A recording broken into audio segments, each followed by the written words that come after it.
It's a hard reality that some industries don't seem especially well suited to competition.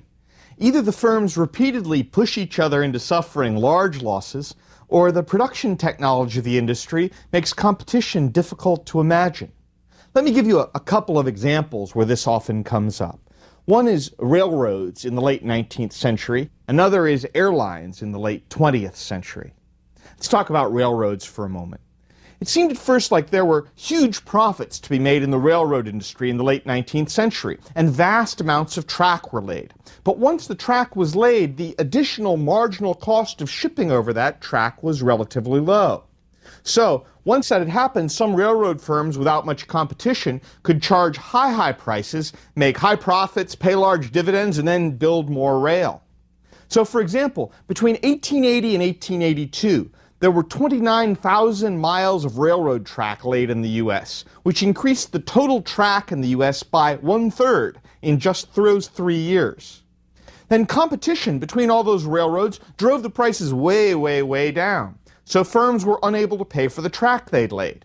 In fact, half of the railroad track built by private firms before 1900 was being run by the bankruptcy courts in 1900. Now sure, in any dynamic market, some firms will do well and some firms will do poorly. But what happens when an entire industry seems to run itself into the ground? For a more modern example, let's think about the situation of the big airlines in the United States. Remember back in the 1970s, when the airline industry was deregulated and there was a burst of competition from new firms like People Express. But more recently, big airlines like United and American, Northwest, Delta seem to be losing money almost every year, and a lot of money. Older firms like Pan Am and Braniff and TWA have gone broke. Southwest has consistently made money, and some regional niche airlines have done all right a few years now and then. But what happens when an entire industry, at least most of the industry's firms, seem to be running itself into the ground? To many people in the late 1800s, it seemed obvious that we needed to have government regulation of railroads to prevent the railroads from driving themselves into the bankruptcy courts. And we did do that for most of the 20th century. In fact, for most of the 20th century, the U.S. regulated both railroads and airlines. Another example of a firm where competition doesn't work very well is public utilities. A public utility is a firm that is technically privately owned, but is closely regulated by the government in terms of the prices that it charges and the kinds of services it provides. It provides a commodity used by almost every home, like water or electricity or phone service. Indeed, for much of the 20th century, these private utilities, water companies, electricity companies, the phone company, had prices and in many cases the level of service set by government regulators. Why is it that competition isn't working well in some of these industries? Why is it that government regulation seems so useful in some of these industries? Well, if you think about the water company for a moment and think what it would mean to have competition among water companies. Imagine that you had 4 or 5 water companies and they each had their own pipes. So you had 4 or 5 identical sets of pipes under the city, one for every company. So every household could choose its own provider of water. It'd be terribly costly to install all those duplicative systems of pipes. In fact, all of these industries, railroads, airlines, the others I've mentioned, where competition seems not to be working very well, have a common underlying economic characteristic. They involve networks of some kind. Either transportation networks in the case of railroads and airlines, or networks for distributing water and electricity. They tend to have a high cost of building the network, and then once the network is built, a relatively low cost of running the network. In the term that we used before in an earlier lecture, they form a natural monopoly. Remember, a natural monopoly exists when an industry has large economies of scale, so that a big, large established firm can produce at a lower average cost than any new entrants that come into the market. After all, the larger firm already has its network in place. It's paid for its network, and so now it can provide service at a fairly low cost. It's going to be very hard for a new entrant to come in. If that entrant comes in at a very small size, it won't have the big network. It won't be able to compete effectively. But if you just let the big company alone, then you're going to end up with a monopoly.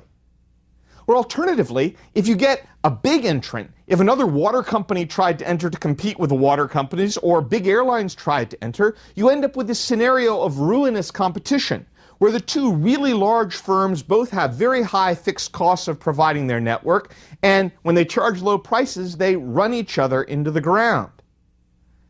The result of this kind of tough competition is that both firms can end up driving each other into bankruptcy, or else they merged into a single firm and then we're back to monopoly again. Some of you who saw the popular 2004 movie The Aviator will recognize this argument as what the senator, played by Alan Alda, says to the Howard Hughes character, played by Leonardo DiCaprio.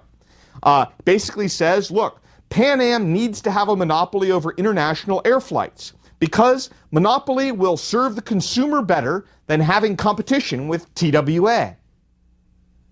That argument sounds like a bad guy argument in the movie, but there's some economic logic behind it. Now, society has various options for regulating an industry where competition doesn't seem to work well or where a natural monopoly might exist. And these different types of regulation will have different incentives for producers. So let me try and discuss some of the possible regulatory options. One option would be take the large company and break it into multiple competitors. But in the particular case we're discussing here, that isn't going to work very well. Remember, the reason that you have the big company in the first place is that the big company can produce at a low average cost. If you break it into small pieces, then each piece is going to be produced at a higher average cost.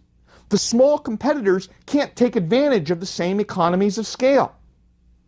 Those small competitors will either collude together as a monopoly, which isn't good, or they'll viciously compete and drive each other into bankruptcy, which is the problem we're sort of trying to avoid. So let me put this in a little more intuitive terms. If you're worried about the water company being a monopoly, setting up a duplicate water company is going to be wasteful, and the eventual result will either be back to monopoly again or ruinous competition between these two networks of water companies. So, if we're not going to try and break up these big companies, what's the next possibility? A possibility is called cost-plus regulation. And cost-plus regulation is more or less what it sounds like. It is setting a regulated price that the firm is allowed to charge by first calculating its cost of production, allowing for sort of the low normal level of profit that a competitive firm would make, and then setting the price to cover that cost plus a little bit of profit amount. This has been historically the most common method of setting prices for public utilities. It was also the method in which prices were set for the airlines and for the railroads for a long time. State commissions set these prices. And in fact, if you go back to 1887, which was the Interstate Commerce Act that first started regulating railroads, that's how they set the price for what would be carried on railroads from the late 1800s for almost a century up until the 1970s. When the airline industry was regulated by the Civil Aeronautics Board, that was how the Civil Aeronautics Board set prices for the airline industry through this cost-plus regulation. Now, what incentives does cost-plus regulation provide? Imagine that you're a producer and you're reimbursed for your costs plus a little bit more. Well, at a minimum, you have less reason to be concerned with your high costs. Because if you have high costs, you have cost-plus regulation. Those costs get passed along in the form of higher prices. Even worse, firms under cost-plus regulation have an incentive to generate high costs. An electrical company that's being regulated by cost-plus regulation might want to build huge electrical plants or employ lots and lots of staff, because what they can charge is linked to the costs that they incur. Moreover, you've got essentially no reason to innovate. After all, if you innovate in a way that saves a lot of money, what's going to happen? Well, cost plus regulation, your costs are lower, you're going to charge less, you don't come out ahead. So cost plus regulation sort of sounds like a reasonable way to regulate. In practice, the incentives it provides are not very attractive. What's the alternative? Well, the best alternative right now is probably something called price cap regulation. The idea of price cap regulation is that the regulator sets a price that the regulated firm can charge that extends out several years into the future. If the firm can cut costs by more than it predicts, then it could earn profits because it's guaranteed that it can charge that price for several years into the future. I first became aware of price cap regulation when they began trying it out in the California telephone market in the 1980s. What they did there was they sort of set the price cap by saying, let's look at what everyone is charging for phone service in other places. We're expecting the price of phone service to drop over time because of technological developments in the telecommunications industry. So we're going to look at other firms, we're going to look at the technology, and we're going to say, okay, we expect the phone price to drop over time, and your price cap is actually declining over time. In a way, we're going to create a kind of virtual competition. We're going to say what our expectation is of lower prices, and then we're going to force you to try and meet that expectation of lower prices over time. In that case, you can force a declining price of phone service over time. And the regulated firm is okay with that because if it has the freedom to cut its costs and earn profit, it can actually still make a profit even with the price going down over time. So the incentives of price cap regulation, where you set the price cap based on other firms and based on expectations of technological improvement, can actually be much better than the cost-plus approach. But any method of regulation faces the danger of what's called regulatory capture.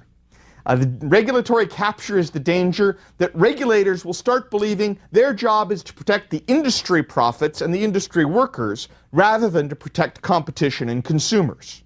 Now, if public utilities were all regulated by economist saints, then some form of price cap regulation with benchmarking might work pretty well. But government regulators are appointed by politicians. And so you have to say to yourself, who's going to get appointed? Who's actually going to be the regulator? Who is going to obsessively follow every action of the Public Utility Commission, every tiny little bit of fine print, every twist and turn and rule, and keep track of who's likely to be appointed? Who's going to make friends with the people on the commission? Who's going to provide those people on the commission with information and background and maybe a nice trip now and then, and maybe even a well-paid job after they leave the regulatory commission? Well, of course, the firms being regulated are the ones who are going to focus on all of those things. In a way, a regulatory commission is a little bit like those people who get kidnapped and then they begin to sympathize with their kidnappers, the Stockholm Syndrome, I think they call it. Even if the regulators start off saying, I'm really determined to get the best possible deal for consumers, it's very easy over time for regulators to start sympathizing with the people they're regulating. After all, if you're a regulator, and you start off from the belief that unfettered competition is just not likely to work very well in this market. It's likely to be vicious and unrestrained, leading to disruptions of key services, and you really need regulation, then it's only a tiny short step to feeling like it's your public duty to make sure that firms get safe and steady profits. Now, of course, you could say, well, the profits shouldn't be bloated or exorbitant, and there should be nice public service advertisements and that sort of thing. But regulators almost always end up providing nice, steady, almost guaranteed profits. If you're going to regulate, you need to feel like the industry is important, and so you can't drive it into bankruptcy, right? And if you feel that way, it gets very hard to be a tough price cap regulator who sets tough price caps over time. The other option, when you think about how to regulate an industry, is not to regulate it, to deregulate it, to remove the regulations. And the U.S. economy experienced a wave of deregulation in a number of industries in the late 1970s and into the early 1980s. Some of the industries that were deregulated at that time included airlines, banking, trucking, oil, intercity bus travel, phone equipment, long-distance phone service, and the railroads, too. Now, when these industries were deregulated, they definitely stopped being nice, neat, orderly markets where the firms got a certain level of profit year in and year out. But it's also true that consumers benefited greatly from deregulation, both in lower prices and in terms of new goods and services. The number of choices for consumers mushroomed.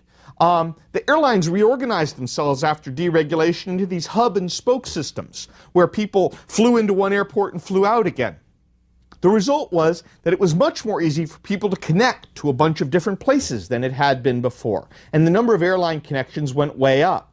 Trucks set up similar hub-and-spoke delivery systems where trucks collected stuff and took them to a hub and then reloaded and sent them out to other places again. Think about deregulation in banking, which brought with it this wide range of automatic teller machines and flexible financial services. Think about deregulation of telecommunications and the incredible explosion in telecommunications technology. Now, it's of course really easy to say, well, that's just technology. I mean, the new technology would have happened anyway. We would have gotten mobile phones anyway. We would have gotten automatic teller machines anyway. The technology was on the way. But are you really so sure? I mean, after all, AT&T had kept pretty much one style of phone and one color black for many, many, many decades. It's not obvious to me that they would have suddenly expanded into a whole bunch of different kinds of telephone service. I mean, after all, what reasons did a regulated company like AT&T have to try and produce radical innovations that it wasn't even clear consumers wanted? Only profit-seeking firms take those big chances to try to please consumers. Regulated monopolies really don't try those things quite so often. When planes were deregulated, when airlines were deregulated, they flew much fuller most of the time. A result was there were lower costs and lower consumer prices, prices that are on average about 1/3 lower as a result of deregulation. When trucking was deregulated, the trucks now drive many fewer empty miles, and the cost to shippers fell by about 1/3. When railroads were deregulated, they shut down a lot of track that was barely being used, and the prices to shippers over railroads fell by almost half. If you add these kinds of examples to the other industries that were deregulated, by the end of the 1990s, the US Great Deregulation experiment of the 1970s was saving consumers about $50 billion a year in lower prices. Now, yes, deregulation made the business environment less stable for regulated firms, but they had to worry about whether or not they were going to go out of business. They didn't have those assured profits anymore. Some executives and workers of those firms who had pretty nice, comfortable positions in the old regulated industries have really suffered. And I would say, I have sympathy for the people who suffered in the aftermath of deregulation. Their suffering was real. But to be a little bit tough-minded about it, it's not clear to me why the rest of society owed people in those regulated industries $50 billion a year in higher prices so they could have more secure and higher-paid jobs. Indeed, often jobs in some of those regulated industries, like airlines, paid wages that were well above the average wage for a worker. So the redistribution was going from those with average incomes or below average incomes to those with above average incomes. Now, I'm very comfortable with the idea that the government should help the poor, should help the unemployed, should help those who lose their jobs with some combination of income assistance and health care and training. But I am not comfortable with the idea that the government owes a group of high-income workers some set of rules on pricing that will restrict competition and force everyone to pay higher prices, so the lucky few people in that industry can have high-income jobs forever. Every time the government reduces a subsidy, after all, the person formerly receiving the subsidy suffers. But that doesn't mean subsidies should never be cut off. In the case of deregulation, some of those receiving the benefits of regulation did suffer, but that doesn't mean deregulation shouldn't have happened. Can these lessons of deregulation be extended to other industries? Even in cases where some regulation is needed, regulated industries might have one or more parts that could be carved off and left to competitive market forces. Maybe the best example of carving off some competitive pieces is the breakup of the former telephone monopolist AT&T. Remember, it was broken up into a long-distance firm, a telephone equipment firm, and several local phone companies. AT&T had a bunch of different pieces. And in that breakup of AT&T, when it turned into 7 different local phone companies across the regions of the US, a long-distance company, an equipment company, and a research company, all those firms became more competitive and more innovative as a result. The hope at the time was that the local phone companies would start competing with each other, but that's been relatively slow to happen. Now, however, with cell phones and wireless phone service, we're beginning to see a lot more competition even in the local phone market, which has brought down prices in the phone market and had a huge growth of new technology. There have been all sorts of new innovations. You can imagine other settings where an infusion of competition might help. Imagine a large city which has been providing its own garbage service for a long time. Now, garbage service is something where the network kind of kicks in. When a garbage truck goes down a street, it's cost effective to pick up everyone's garbage on the same day. And it might be cost effective to have only one or two big garbage dumps or big recycling plants. Still, what you can do in garbage collection is split the city into regions. Have firms bid on garbage collection for each region. Then after a few years, check on the performance and the cost and encourage competition as these firms would compete for collecting garbage in different parts of the city. Another way you could carve off some of city services. You can carve off things like cleaning services or repair services or cafeteria services, office supply services, building maintenance, laundry, renting of office space. Those are all things that don't need to be provided by one government provider, but instead could be provided in a more competitive way by a lot of local governments. Electricity has long been thought of as a natural monopoly and regulated as a public utility. But the argument there is essentially that there's a grid of wires that brings electricity to homes, and that grid creates one big network that makes sense to be owned centrally by one company. But that argument about the grid doesn't focus on how the electrical power is generated. So the idea of deregulating electricity is the electrical grid would continue to be regulated or publicly owned, but the business of producing electrical energy would become more competitive. This concern often has something of an environmentalist tinge, since the idea might be that wind power or solar power could be sold to the big electricity grid. Now, since 1989, the United Kingdom has tried out a variety of market arrangements for having electricity generators compete with each other. A number of U.S. states have also experimented with electricity deregulation in the 1990s. Some have had a lot of success. Pennsylvania is an example. And some have had near disastrous consequences, California being the example. In fact, California had a true debacle with deregulating electricity in the early 2000s, which was so heavily publicized and so terrible that it's probably poisoned the water for major electricity deregulation in the next few years. Economists can explain until they're blue in the face that the regulatory system California set up, which basically required state power utilities to buy electricity at the market rate, but to sell to consumers at a regulated rate, was extraordinarily foolish. If the purchase price went way up, the selling price didn't, they were all going to go broke. The system lacked safeguards against being gamed by the electricity producers, who could find ways to allow or encourage the market price to rise, then sell at that high price.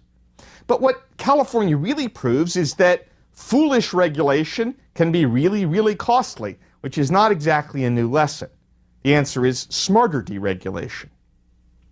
Broadband internet access has some of the traits of a natural monopoly. Again, it can be provided by setting up a network that has high fixed costs, running cable into everybody's home. This trait has led some cities in particular to argue that it should be provided by a regulated monopoly. But you know, the broadband internet industry also has some potential for competition. In many areas, you could get your internet service, your home internet service, from the cable TV company, that cable, or over the phone from various providers.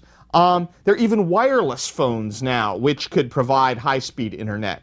In many areas, electricity and the water companies also own fiber optic cables that, at least in theory, could provide internet service to an awful lot of people. And, of course, the wireless internet networks that have been made up of many local nodes are happening in a lot of areas now. I've even seen suggestions for what are essentially high-flying blimps that would hover over a metro area and act sort of like a low-flying satellite to provide high-speed internet to everyone in a city.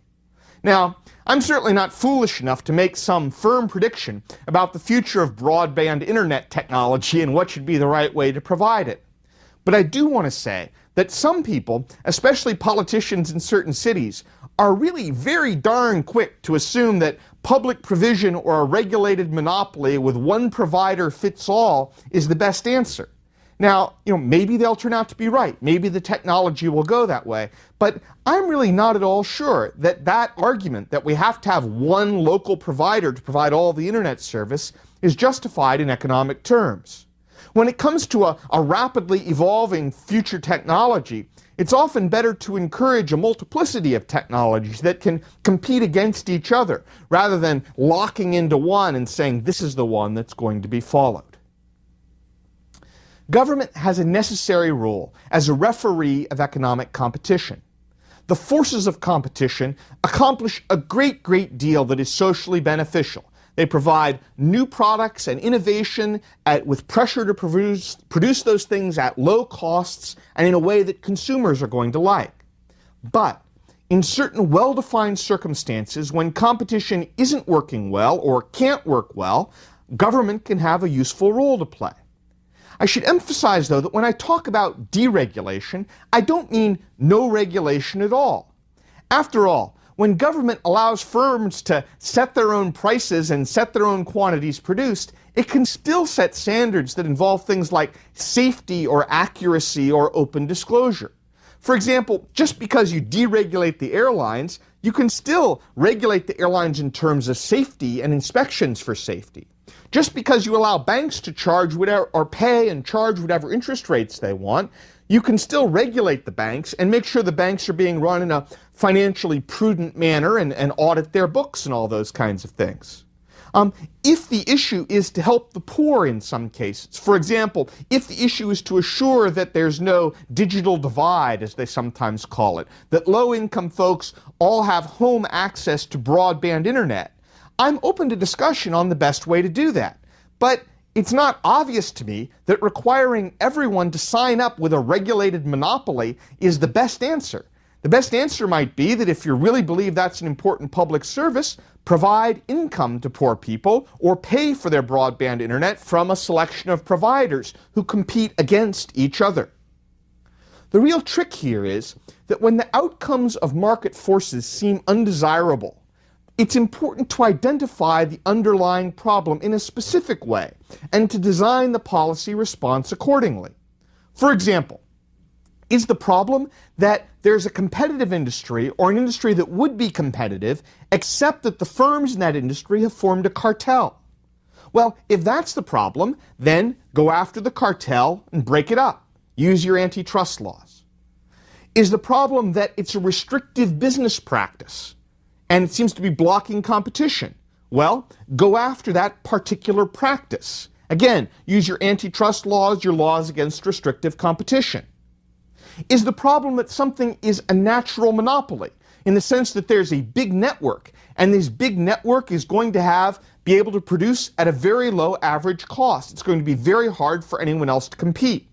Well, in that case, if you do have to regulate, at least regulate prices using price cap regulation rather than cost plus regulation. Is the problem that you have a regulated industry or a legal monopoly, like maybe the post office, whose time really has passed for being a legal monopoly? Or like the airline industry, whose time has really passed for being a regulated industry? Then the answer may be to deregulate it.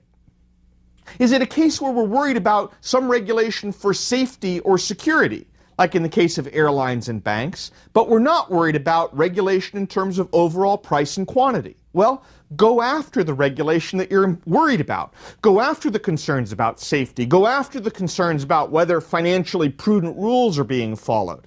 But you don't need to regulate all the prices and quantities in the industry in order to do that. Most of all, it's important to recognize that when you have a market, it's reacting to supply and demand, and it's always going to be true in these kinds of markets that suppliers would like a higher price and demanders would like a lower price.